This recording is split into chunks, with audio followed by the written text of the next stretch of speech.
बेटा हमने last lecture में क्या पढ़ा था? हमारा लास्ट लेक्चर था नेफ्रॉन के बारे में। हमने कहा था कि रीनल फिजियोलॉजी, किडनी की फिजियोलॉजी हमने स्टार्ट की थी। हमने थोड़ा बहुत उसको स्टडी किया था। पहले फंक्शन स्टडी किए थे फर्स्ट ऑफ ऑल किडनी के, उसके बाद उसके स्ट्रक्चर को देख रहे थे। तो स्ट्रक्चर में हमने नेफ्रॉन को कहा था स्ट्रक्चरल और फंक्शनल यूनिट है किस चीज़ का? किडनी का। फिर नेफ्रॉन की उसको हमने स्टडी किया था। आज हमने जहाँ तक पढ़ लिया था वो आई थिंक मेरे पास था रीनल कर्पसस तक, स्ट्रक्चर ऑफ रीनल कर्पसस हमने पढ़ लिया था। इसके बाद हमने स्टार्ट करना था, यही था ना? तो रीनल कर्पसस हमने पढ़ लिया था। रीनल कर्पसस के बाद बेटा माइक ऑफ कर दें प्लीज,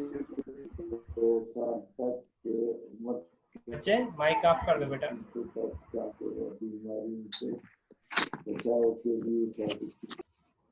रीनल कर्पसस में दो चीजें आती थी, एक ग्लोमेरुलस, दूसरा बोमेंस कैप्सूल। ग्लोमेरुलस को हमने बोला था कि टफ कैपिलरीज है जिसमें एफरेंट आर्टियोस था, साथ में इफरेंट था। उसके बाद उसके नीचे जो पड़ा होता था वो क्या था? बोमेंस कैप्सूल था। ये वाली जो स्ट्रक्चर थी इसको हमने आई थिंक ठीक ठीक पढ़ लिया था। उसकी प्राइटल और विसरल लेयर, ये पूरे का पूरा रीनल कर्पसस कहलाता है। ये एफरेंट आर्टियोल्स होता है, ये साइड जहाँ से ब्लड आता है। ये एक स्मॉल स्मॉल कैपिलरीज डिवाइड हो जाती हैं, बहुत छोटी कैपिलरीज बन जाती हैं, फिर वो छोटी दोबारा से बड़ी होके एफरेंट आर्टियोल्स बना देती हैं। ये जो रेड वाला आपको नजर आ रहा है दैट इज ग्लोमेरुलस। और उसके नीचे जो इसने कवर किया हुआ है यहाँ से लेकर ये और इधर यहाँ से यहाँ तक बिल्कुल उसके नीचे फनल टाइप की स्ट्रक्चर बनी हुई है, that is called बोमेंस capsule. बोमेंस capsule की दो लेयर्स होती हैं, एक पैरेटल लेयर होती है, ये जो आउटर लेयर है ये पैरेटल लेयर है, ये जो इनर लेयर है ये विसरल लेयर है। होता ये है, ये विसरल लेयर ऐसे जाके कंटिन्यूटी देती है किस चीज़ को? पैरेटल लेयर को। दोनों साइड पे जो विसरल पॉइंट होता है वहाँ से ये कंटिन्यूटी देती है किस चीज़ को? पैरेटल लेयर पे। और अंदर ये जो स्पेस बनती है that is that space is known as lumen. ये क्या कहलाता है? ल्यूमेन कहलाता है। तो ये ग्लोमेरुलस हमने पिछले लेक्चर में देखा था। आज ग्लोमेरुलस के बाद हमारे पास जो नेक्स्ट वो है that is tubular portion. Nephron का कौन सा पोर्शन होगा बेटा? ट्यूबुलर पोर्शन होगा। अच्छा, ट्यूबुलर पोर्शन में अगर हम देखें तो ट्यूबुलर पोर्शन जो है नेफ्रॉन का वो कंटिन्यूएशन है किस चीज़ की? बोमेंस कैप्सूल की। जैसे बोमेंस कैप्सूल के नीचे जो स्टार्ट होता है वो आपके पास क्या होता है? ट्यूबुलर पोर्शन होता है। बेसिकली ट्यूबुलर पोर्शन में तीन पोर्शन होते हैं, एक प्रॉक्सिमल कन्वोल्यूटेड ट्यूब्यूल होती है, दूसरा लूप ऑफ हेनले होता है, थर्ड वन क्या होता है? डिस्टल कन्वोल्यूटेड ट्यूब्यूल होता है। ये जो स्ट्रक्चर है आप लोग जरा इसको देख लें, नेफ्रॉन वाली। ये अगर हम देखें तो बेटा ये यहाँ से लेकर यहाँ तक, ये जो यहाँ से ये इससे ऊपर जो जगह थी ये रीनल कर्पसस कहलाता था। रीनल कर्पसस में ये वाली स्ट्रक्चर जो इसके बैक ये आ रही है ये क्या कहलाता था? बोमेंस कैप्सूल कहलाता था। इस बोमेंस कैप्सूल के बाद ये पूरी की पूरी ये वाली जो वो है स्ट्रक्चर है ये ट्यूबुलर पोर्शन कहलाता है। ये किडनी का नेफ्रॉन का कौन सा पोर्शन कहलाता है? ट्यूबुलर पोर्शन कहलाता है। सबसे पहले ट्यूबुलर पोर्शन में प्रॉक्सिमल कन्वोल्यूटेड ट्यूब्यूल्स आती हैं। ये जो कन्वोल्यूटेड ट्यूब्यूल्स हैं, कॉइल्ड स्ट्रक्चर वाले ट्यूब्यूल्स हैं। प्रॉक्सिमल कन्वोल्यूटेड ट्यूब्यूल्स के बाद एक स्ट्रक्चर आती है जिसको हम बोलते हैं loop of Henley. Loop of Henley यहाँ से इस प्रॉक्सिमल कन्वोल्यूटेड ट्यूब्यूल के बाद से स्टार्ट होता है। ये पूरे का पूरा यहाँ तक क्या कहलाता है? लूप ऑफ हेनले कहलाता है। इस लूप ऑफ हेनले के बाद दोबारा स्टार्ट होता है डिस्टल कन्वोल्यूटेड ट्यूब्यूल्स। ये क्या होती हैं? Distal convoluted tubules. At the and distal convoluted tubules जाके एंड होती हैं किस चीज़ के ऊपर? कलेक्टिंग डक्ट्स के ऊपर। तो हमने आज स्टार्ट करना है जहाँ से ट्यूबुलर पोर्शन है। ट्यूबुलर पोर्शन कंटिन्यूएशन है किस चीज़ की बेटा? ट्यूबुलर पोर्शन कंटिन्यूएशन है हमारे पास किस चीज़ की? बोमेंस कैप्सूल की। अब ट्यूबुलर पोर्शन में सबसे पहले हमारे पास प्रॉक्सिमल कन्वोल्यूटेड ट्यूब्यूल जैसे मैंने आप लोगों को ऊपर दिखाया, उसके बाद लूप ऑफ हेनले आता है, लूप ऑफ हेनले के बाद क्या आता है? डिस्टल कन्वोल्यूटेड ट्यूब्यूल्स आता है। अब अगर हम स्टार्ट करें प्रॉक्सिमल कन्वोल्यूटेड ट्यूब्यूल से, proximal convoluted tubule is the coiled portion arising from the बोमेंस capsule. बिल्कुल हमने देखा है एग्जैक्टली कि कॉइल पोर्शन है, मींस के वो थोड़ा सा कॉइल हुआ हुआ पोर्शन है जो किस चीज़ के बाद से स्टार्ट होता है बेटा? बोमेंस कैप्सूल से अराइज होता है, मींस बोमेंस कैप्सूल के बाद की कंटिन्यूएशन है। ये कार्टिक्स में सिचुएट करता है, it is situated in cortex, it is continued as descending limb of loop of Henle क्यों? क्योंकि प्रॉक्सिमल कन्वोल्यूटेड ट्यूब्यूल के बाद क्या स्टार्ट होता है? प्रॉक्सिमल कन्वोल्यूटेड ट्यूब्यूल के बाद लूप ऑफ हेनले स्टार्ट होता है। तो ये कंटिन्यू करता है किस चीज़ को? Descending limb of loop of Henley. मैं आप लोगों को थोड़ा सा लूप ऑफ हेनले ऊपर जाके दिखाता हूँ, फिर आप लोगों को थोड़ा सा क्लियर हो जाएगा। जो इसकी लेंथ है प्रॉक्सिमल कन्वोल्यूटेड ट्यूब्यूल की, वो 14 mm है, मिलीमीटर। डायमीटर 55 माइक्रोन है। Proximal convoluted tubule is continued as loop of Henley. बिल्कुल एग्जैक्टली कंटिन्यू होता है किस चीज़ से? इसके बाद कंटिन्यूशन देता है किस चीज़ को? लूप ऑफ हेनले को। ये वाली स्ट्रक्चर आप लोगों के सामने है बेटा। ये जहाँ पे बोमेंस कैप्सूल लिखा हुआ है, ये यहाँ पे बोमेंस कैप्सूल लिखा हुआ है, ये बोमेंस कैप्सूल के बाद जो स्ट्रक्चर स्टार्ट होती है, ये कॉइलिंग स्ट्रक्चर जो कॉइल हुई है, ये कहलाती है, ये लिखा हुआ भी है इसके साथ, प्रॉक्सिमल कन्वोल्यूटेड ट्यूब्यूल्स। कन्वोल्यूशन है ना उसमें, कॉइल हुई है, इस वजह से हम इसको क्या बोलते हैं? कन्वोल्यूटेड ट्यूब्यूल्स बोलते हैं। ये प्रॉक्सिमल कन्वोल्यूटेड ट्यूब्यूल्स कहलाती है बेटा। ये बोमेंस कैप्सूल से अराइज होती है और आगे जाके कंटिन्यूएशन देती है। इसके बाद जहाँ पे ये कर्सर खड़ा हुआ है, कर्सर के बाद ये जो कर्सर से नीचे वाली जो जगह है, अगर हम देखें यहाँ से यहाँ तक, ये प्रॉक्सिमल कन्वर्टर ट्यूब्यूल हो जाएगी। ये यहाँ से यहाँ तक, ये जो इससे नीचे पूरी की पूरी स्ट्रक्चर जा रही है, ये अगर हम यहाँ से यहाँ पे कर्सर को रोकें तो इसके नीचे अगर हम कहते हैं, तो यहाँ से लेकर यहाँ तक, that is known as loop of Henle. ये लूप ऑफ हेनले को हम किस चीज़ में डिवाइड कर देते हैं? 3 पोर्शन में डिवाइड कर देते हैं। ये डिसेंडिंग है, नीचे आ रहा है, नीचे का मतलब होता है डिसेंड होना, तो ये डिसेंडिंग लिम्ब कहलाता है। ये डिसेंडिंग लिम्ब 2 में डिवाइड हो जाता है। अगर आप लोग देखें तो ये क्या है? थिक है, थिक मोटे को बोलते हैं। देखिए ना, इसका डायमीटर ज़्यादा है, ये थिक है, मोटा है, तो ये थिक डिसेंडिंग सेगमेंट कहलाएगा लूप ऑफ हेनले का। क्या कहलाएगा? थिक डिसेंडिंग सेगमेंट कहलाएगा। इसके बाद ये बारीक सा हो गया है, थिन हो गया है, that is known as thin descending segment. ठीक है बेटा। अब उस थिन के बाद ये वाली जो चीज़ है, इसको हम बोलते हैं hair pin bend. Hair pen pin bend means just like hair pin की तरह क्या हो रहा है? बेंड हो रहा है। तो ये वाली जो स्ट्रक्चर है, ये यहाँ से लेकर ये यहाँ तक, that is known as hair pin bend. हम पढ़ क्या रहे हैं? हम पढ़ रहे हैं ट्यूबुलर पोर्शन। ट्यूबुलर पोर्शन मैं थोड़ा सा आप लोगों को रिपीट कर देता हूँ बेटा। ट्यूबुलर पोर्शन बोमेंस कैप्सूल के बाद से स्टार्ट हुआ, ये जहाँ पे मेरा कर्सर किया हुआ है। इसके बाद सबसे पहले प्रॉक्सिमल कन्वर्टर ट्यूब्यूल्स आया। प्रॉक्सिमल कन्वर्टर ट्यूब्यूल्स के बाद जो स्ट्रक्चर होती है, that is called loop of Henley. वो क्या कहलाता है? लूप ऑफ हेनले कहलाता है। एक तो आधी क्लास अभी आ रही है। Loop of Henley, loop of Henley के बाद क्या आता है? डिजिटल कन्वर्टर ट्यूब्यूल्स आ जाते हैं। डिजिटल कन्वर्टर के एंड पे क्या आते हैं? कलेक्टिंग डक्ट्स आते हैं। अब मैं आप लोगों को समझाने की कोशिश कर रहा था what is loop of Henley. Loop of Henley बेटा यहाँ से स्टार्ट होता है, जहाँ पे एंड होता है। तो अगर हम देखें तो ये लूप ऑफ हेनले का ये पूरा क्या है? डिसेंड हो रहा है, नीचे की तरफ आ रहा है, ये डिसेंडिंग लिम्ब कहलाता है। डिसेंडिंग लिम्ब को हम 2 में डिवाइड कर देते हैं, एक थिक डिसेंडिंग लिम्ब, एक थिन डिसेंडिंग लिम्ब। ये वाली जो जगह है, ये जहाँ पे कर्सर है, ये जो है, ये थिक डिसेंडिंग लिम्ब हो जाएगा। ये नीचे की तरफ जो आ रहा है, ये बारीक सा है, ये क्या होगा? Thin descending limb. जो अभी आया है वो लोग सुन लें बेटा। Loop of Henley, loop of Henley में ये थिक डिसेंडिंग लिम्ब होगा, ये थिन होगा। ये वाली जो स्ट्रक्चर है, ये हेयर पिन बेंड कहलाती है। इसके बाद हेयर पिन बेंड के बाद अगर आप देखें तो ये असेंड होना स्टार्ट हो जाता है, ऊपर जाना। तो सबसे पहले असेंडिंग लिम्ब जो स्टार्ट होता है, वो थिन असेंडिंग सेगमेंट होता है। ये थिन है ना, बारीक है, असेंड हो रहा है, तो that is called thin ascending segment. ये क्या है? थिक है, असेंड हो रहा है, that is called thick ascending segment. तो ये लूप ऑफ हेनले की स्ट्रक्चर कंप्लीट हुई। Thick descending, thin descending, hair pin bend, thin ascending, thick ascending. ये थिन असेंडिंग हो जाएगा, ये थिक असेंडिंग हो जाएगा। आई थिंक इसमें कोई कंफ्यूजन नहीं होनी चाहिए। इसके बाद प्रॉक्सिमल के बाद ये वाली क्या होंगी?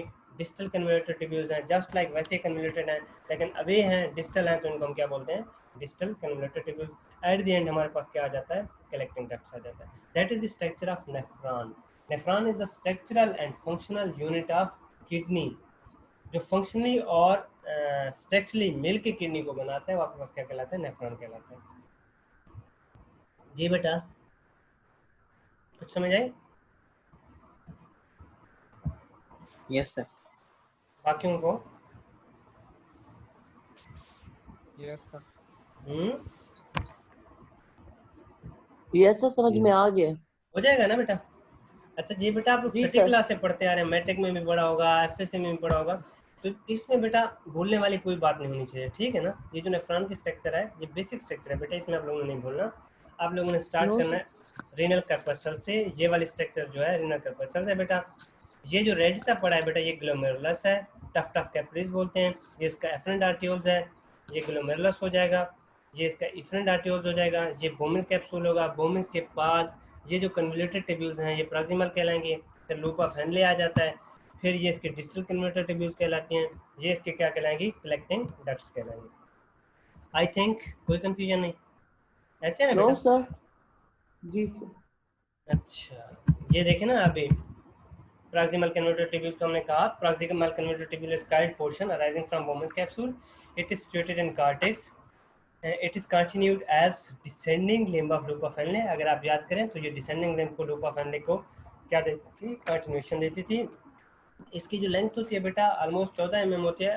लाजमी नहीं है आप लोगों को ये क्लियर याद हो, इसका कोई इशू नहीं है। थोड़ी सी हम इसकी फंक्शनल हिस्टोलॉजी देख लेते हैं।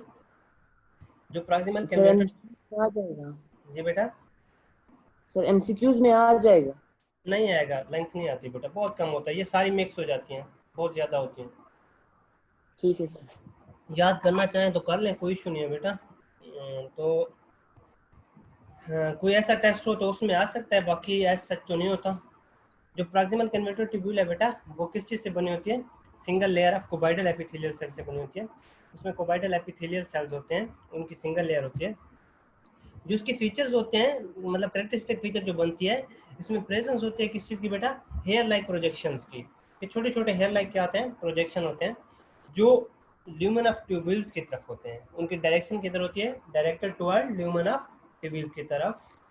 इनको हम बोलते क्या हैं, in presence of because of the presence of these projections the epithelial cells are called brush bordered cells. इस वजह से हम इनको क्या बोलते हैं, ब्रश बॉर्डर्ड सेल्स बोलते हैं। तो इसके बाद प्रॉक्सिमल कन्वर्टर ट्यूब्यूल्स के बाद दूसरी स्ट्रक्चर हमारे पास जो थी वो था loop of Henley. Loop of Henley consist होता है बेटा डिसेंडिंग लिंब के ऊपर, हेयर पिन बेंड के ऊपर और असेंडिंग लिंब के ऊपर। सबसे पहले डिसेंडिंग लिंब होता है उसका। हमने क्लियरली बताया है कि डिसेंडिंग लिंब को हम दो में डिवाइड कर देते हैं, thick descending segment, thin descending segment. Thick और थिन तो पता है ना बेटा, जो मोटा है वो थिक कहलाता है, जो विड्थ में ज़्यादा है, जो विड्थ में कम है वो क्या कहलाता है, थिन कहलाता है। Thick descending segment is the direct continuation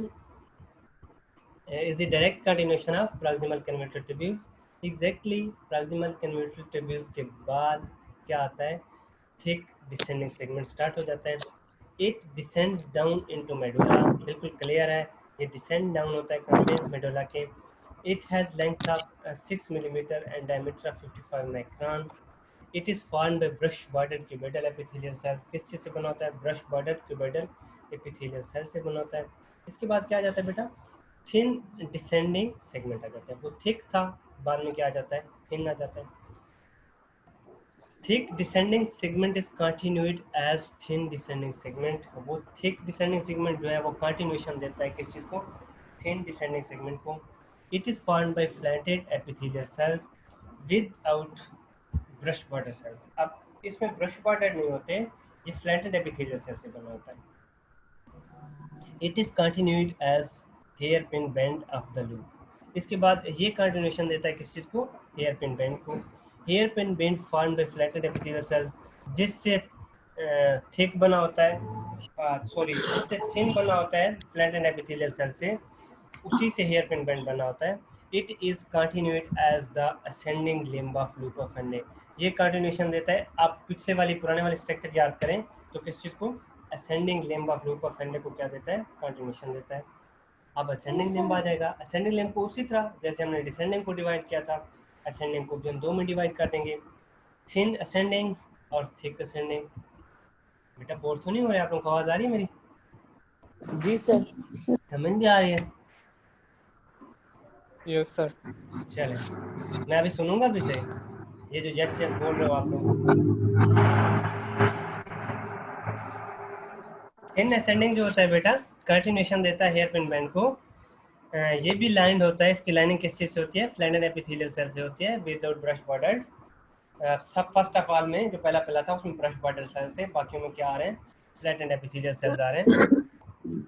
जो टोटल लेंथ है थिन डिसेंडिंग सेगमेंट की, हेयर पिन बेंड और थिन असेंडिंग की हेनले लूप की, ये 10 मिलीमीटर टू 15 मिलीमीटर बन जाती है। और डायमीटर जो है तीनों को मिला के, descending segment, hairpin bend और जो थिन असेंडिंग सेगमेंट है, इनको मिला के हम क्या कहते हैं, इनकी क्या बन जाती है, लेंथ 10 टू 15 मिलीमीटर बन जाती है। Thin ascending segment is continued as thick ascending. आखिरी बात जाता है thick ascending. Thick ascending segment is about 9 millimetre long with diameter 30 micron. वो जो एंड पे बनता था थिन असेंडिंग के बाद जो आता है वो आपके पास क्या आता है, थिक का जाता है। ये कोबाइडल सेल से एपिथेलियम से क्या होता है, लाइन हुआ होता है। अब जो हमारे पास यहाँ पे स्ट्रक्चर बनती है, ये थोड़ा सा आप देख लें। Terminal portion of thick ascending segment which runs between the afferent and efferent arterioles of the same nephrons forms macula densa। बेटा मैकुला डेंसा बेसिकली क्या होती है, आगे वाली स्ट्रक्चर जो है जब हम पढ़ेंगे, आगे वाली स्ट्रक्चर मैकुला डेंसा आती है। ये बेटा आप लोग ऐसे कह सकते हो कि क्या होता है, जो टर्मिनल पोर्शन होता है किस चीज़ का, एंड पोर्शन होता है थिक असेंडिंग सेगमेंट का, वो जब किस चीज़ दोनों में से रन करता है, किसके, एफरेंट और इफरेंट आर्टियोल के बीच में से, तो वहाँ पे एक सेल्स का कलेक्शन बन जाता है जिसको हम क्या बोलते हैं, बेसिकली होता वो जस्टाग्लोमेरुलर अपरेटस है। जस्टाग्लोमेरुलर अपरेटस का एक पोर्शन जो होता है, पार्ट जो होता है, वो आपके पास क्या कहलाता है, मैकुला डेंसा कहलाता है। आगे हमारे पास है जस्टाग्लोमेरुलर अपरेटस भी है, मैकुला डेंसा भी है, मैं दोनों को एक्सप्लेन कर दूंगा। Thick ascending segment ascends to the cortex and continue it as distal convoluted tubules। Thick ascending segment continuation देता है किस चीज़ को बेटा, डिस्टल कन्वर्टेड ट्यूब्यूल्स की। परेशान नहीं हूँ, मैं दोबारा से स्ट्रक्चर पे जाऊँगा, आप लोगों को समझा दूंगा। आप लोग एक दफ़ा ये देख लें, सिर्फ जो न्यू बच्चे हैं जो अभी आए हैं, टेंशन ना लें बेटा। इसके बाद लेंथ है, जो length and extent of loop of Henley very and different nephrons. बिल्कुल इसकी जो लेंथ है या एक्सटेंट है वो थोड़ा बहुत वेरी करता है। जैसे कार्टिकल नेफ्रॉन होते हैं उनमें ये शार्ट होता है, जो हेयर पिन बेंड होता है वो पेनिट्रेट करता है जस्ट आउटर मेडुला में। और इसी तरह से जो जस्टाग्लोमेरुलर नेफ्रॉन होंगे उनमें लॉन्ग होता है ये लूप ऑफ हेनले। कार्टिकल में लूप ऑफ हेनले शॉर्ट होता है, कार्टिकल नेफ्रॉन में लूप ऑफ हेनले शॉर्ट होता है। जस्टामेडुलर नेफ्रॉन में लूप ऑफ हेनले क्या होता है, लॉन्ग होता है। उसमें हेयर पिन बेंड कर जाता है डीप इनटू इनर मेडुला। ठीक है बेटा। इसके बाद आ जाएगा distal converter tubules. Distal converter tubule is continuation of thick ascending segment and occupies the cortex of kidney। किसकी है बेटा, थिक असेंडिंग सेगमेंट की कंटिन्यूएशन है और कार्टेक्स को ऑक्यूपाई करती है। It is continued as collecting ducts. ये कंटिन्यूएशन देती है किस चीज़ को, कलेक्टिंग डक्ट्स को।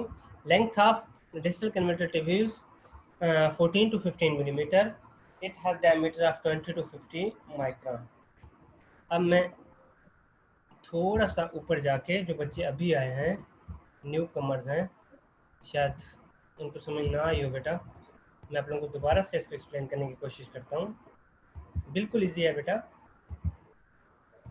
अब लास्ट दफ़ा होगा बेटा, हमारा एक्सप्लेनेशन भी काफ़ी दफ़ा रिपीट कर चुके हैं। ये स्ट्रक्चर जो है स्ट्रक्चर ऑफ नेफ्रॉन है बेटा, ये एक दफ़ा इजी होकर सुन लेना बेटा। यहाँ से कर्सर को देखते जाएं, यहाँ से यहाँ तक, that is called renal corpuscles. ये कहलाता है रीनल कर्पसल। इसमें दो स्ट्रक्चर आती हैं, एक ये जो रेड स्ट्रक्चर है ये इसका एफरेंट आर्टियोल्स है, ये इसका ग्लोमेरुलस है, ये इसका इफरेंट आर्टियोल्स है।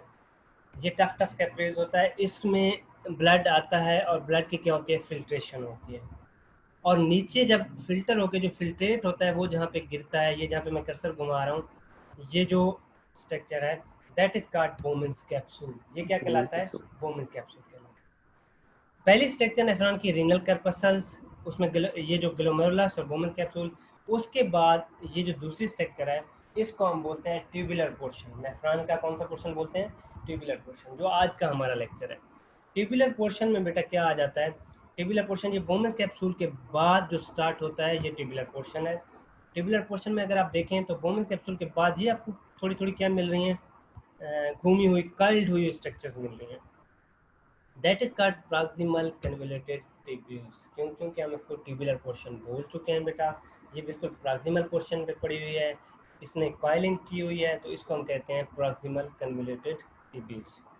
अब प्रॉक्सिमल कन्वोल्यूटेड ट्यूब्यूल्स के बाद यहाँ तक चलो प्रॉक्सिमल कन्वोल्यूटेड ट्यूब्यूल्स आ जाएगी।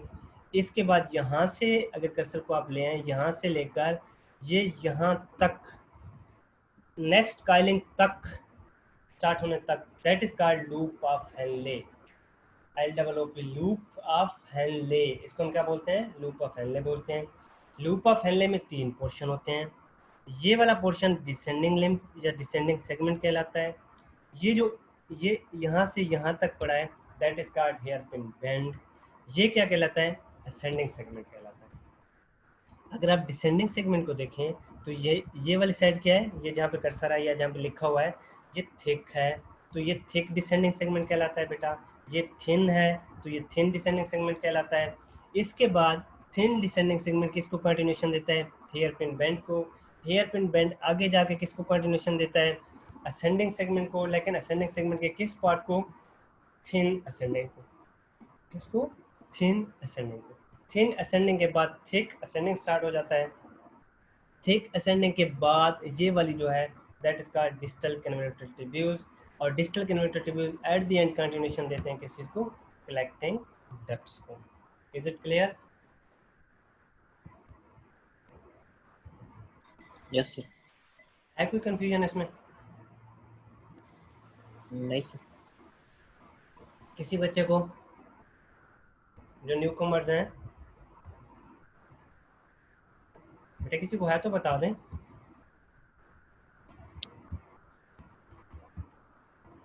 हम आगे चल सकते हैं।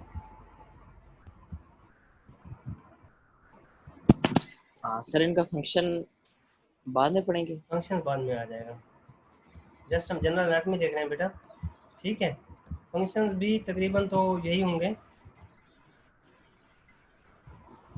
क्योंकि बेटा जब हम पढ़ेंगे ना तो फिर इसकी जो स्ट्रक्चर है ना वो बिल्कुल एग्जैक्टली याद होना आप लोगों को क्लियर होता है, कि ताकि आप लोग आगे आप लोगों को इसमें कंफ्यूजन ना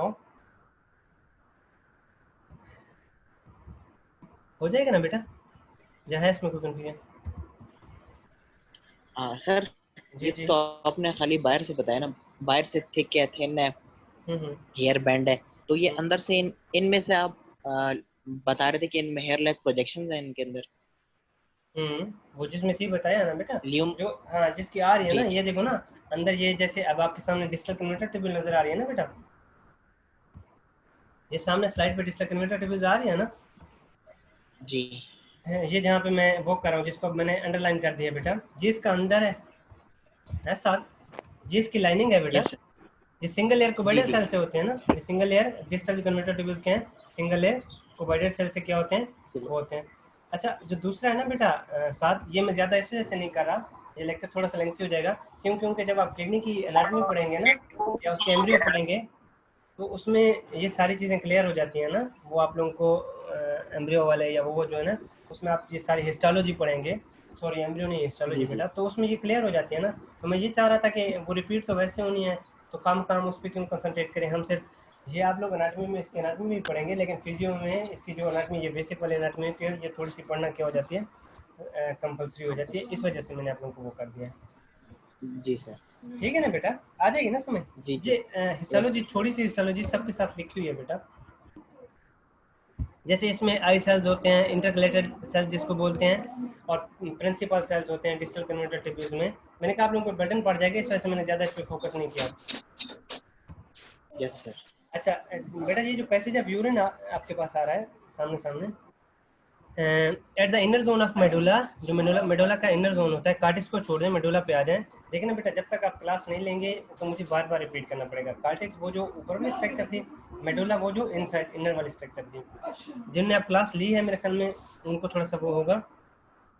At the inner zone of medulla, straight collecting ducts from each medullary pyramid unite to form papillary ducts. जो स्ट्रेट कलेक्टिंग डक्ट्स होती हैं ईच मेडुलरी पिरामिड से, वो यूनाइट होती हैं, क्या बना देती हैं? पेपिलरी डक्ट्स बना देती हैं, या डक्ट ऑफ पेलेनाई बना देती हैं, जो ओपन होती हैं वी शेप एरिया, जिसको हम क्या बोलते हैं? पेपिला बोलते हैं। Urine from each medullary pyramid, जो यूरिन होता है वो हर मेडुलरी पिरामिड से is collected in the papilla, वो किस चीज़ में कलेक्ट होता है? पेपिला में कलेक्ट होता है। From here it is drained into minor callus, इसके बाद ये किस में ड्रेन हो जाता है? माइनर कैलस में। 3 or 4 minor calyx unites to form 1 major calyx, 3 से 4 माइनर कैलस मिलके एक मेजर कैलस बनाते हैं। Each kidney has got about 8 minor calyx and 2 to 3 major calyx, हम पढ़ चुके हैं। इसके बाद जो माइनर कैलस होते हैं उनमें से यूरिन पास होता है बेटा कहाँ पे? पेल्विस में या यूरेटर। पेल्विस जो ओपन पार्ट, एक्सटेंडेड पार्ट था, उसके बाद pelvis is expanded portion of ureter present in renal sinus. From renal pelvis urine pass through remaining portion of ureter and reaches the urinary bladder. I think आप लोगों के ऊपर से गुजरा होगा ये, ऐसे है ना?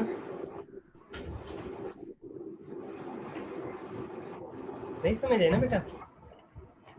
सर इस पिक्चर इसकी दिखाया कि दोबारा से रिपीट कर दें सर। ठीक है, मैं दिखाता हूँ।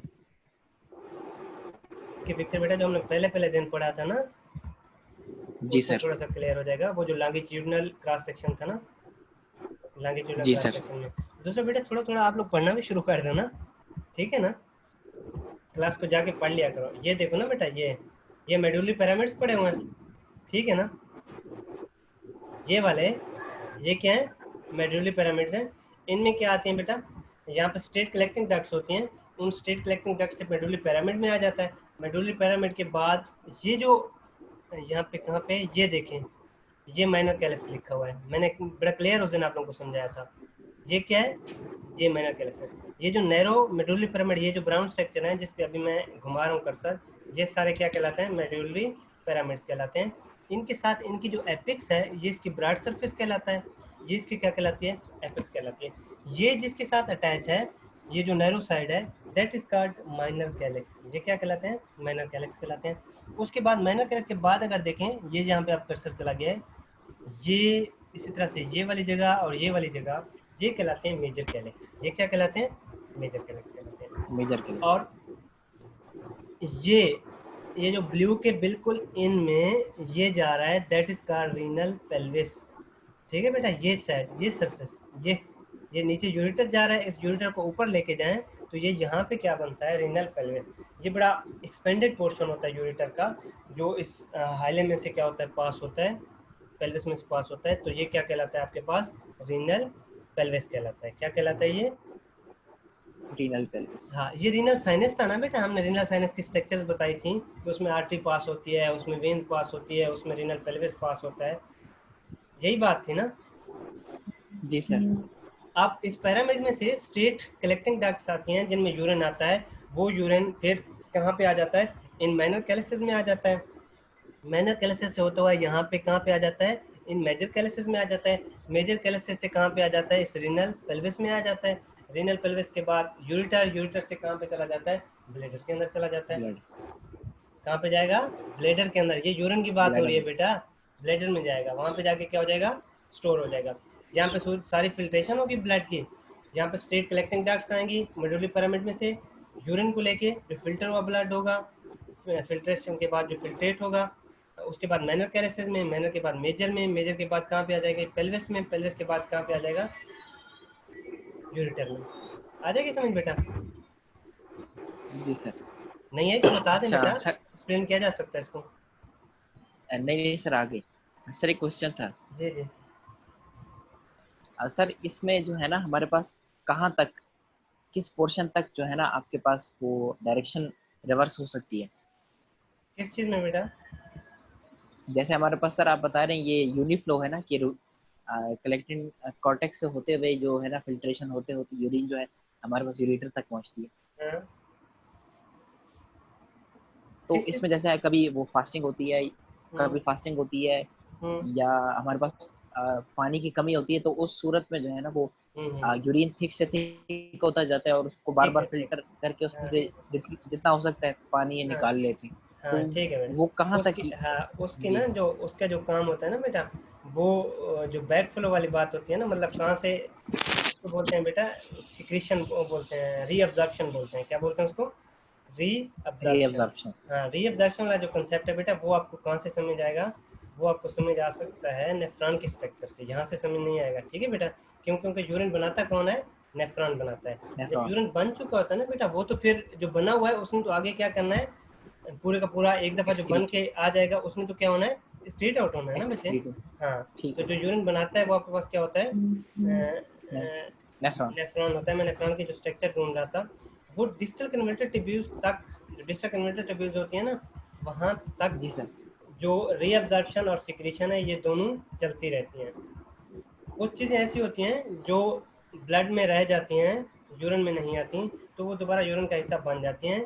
कुछ ऐसी होती हैं जो बन चुकी होती हैं यूरिन का हिस्सा, लेकिन जैसे सोडियम है या जैसे आप वाटर की बात कर रहे हैं, तो वो दोबारा से क्या चली जाती हैं, रीअब्जॉर्ब होके वापस यूरिन में चली जाती हैं। मुझे एक मिनट देते हैं बेटा, मैं आपको वो वाली स्ट्रक्चर दिखा दूँ। कहाँ गई, नीचे थी? जी सर, नहीं वो ऊपर उधर गई है सर, ऊपर है, ऊपर है, येलो वाला स्ट्रक्चर। येलो वाला स्ट्रक्चर, एग्जैक्टली ये वाली बेटा, देखे ना, ये वाली जो है, ठीक है ना। ये जो यहाँ तक, ये जो डिस्टल कन्वर्टर ट्यूब्यूल्स होती है ना, यहाँ तक जो हमारा आगे वाला मतलब जो हम यूरिन की फॉर्मेशन करेंगे उसमें बड़ा क्लियर बताएंगे बेटा। जैसे जो आपने क्वेश्चन किया है कि कहाँ तक एट द एंड यूरिन क्या होता है, फेनलाइज हो जाता है, ठीक है ना।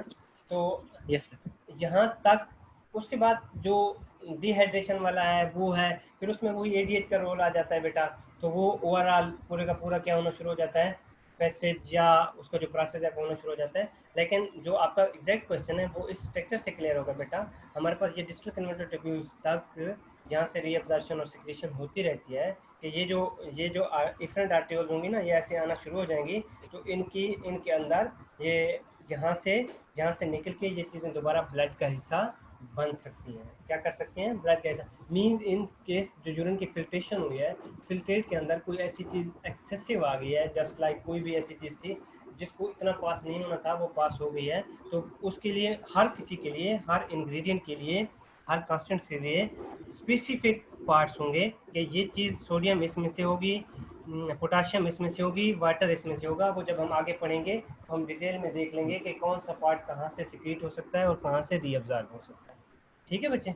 Yes yes sir. वो उनकी समझ नहीं आया बेटा, मेरा कहने का मकसद ये था कि हमारे पास टाइम भी 1 मिनट रह गया है, कि जो रीअब्जॉर्प्शन और सिक्रीशन है जो यूरिन की वो है, वो इन पार्ट्स में से होती रहती है। मींस अगर इमरान ये कहना चाह रहे हैं साथ कि अगर यूरिन फॉर्मेट हो रहा था, यूरिन में सोडियम ज़्यादा आ गया है, तो उसको दोबारा ब्लड में जा सकता है या नहीं जा सकता, यही क्वेश्चन था ना। तो जी सर। इन डिफरेंट पार्ट्स में होके वो दोबारा ब्लड का हिस्सा बन सकता है, that is called reabsorption, reabsorb हो सकता है। ठीक है बेटा? जी सर। तो आ जाएगी ना समझ?